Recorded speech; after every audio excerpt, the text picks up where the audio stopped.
High বন্ধুরা, তো চলো আজকে আমি তোমাদের বলবো আমার কিভাবে গুড নাইটটা হয়। তো সবাইকে আমার তরফ থেকে অনেক অনেক ভালোবাসা ও অনেক অনেক অভিনন্দন। রাত্রেতে কিভাবে যে আমার রাতে ঘুমটা হয় সেটা তো তোমাদের বলা যাচ্ছে না, কিভাবে হয় সেটা আমিও জানি না।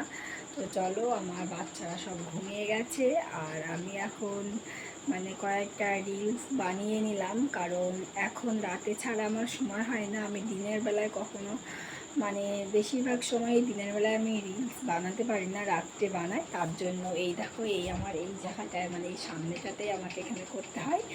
আর এই দিকে এই যে এই ঢোকটার ওপরে এই কৌটোটার ওপরে ফোনটা আমাকে রাখতে হয়।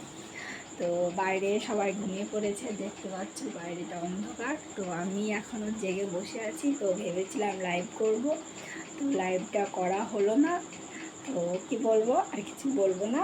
আর এই দেখো, কিছু জামা প্যান্ট কাচার জন্য এখানে পড়ে আছে, সকালবেলাতে কাচতে হবে।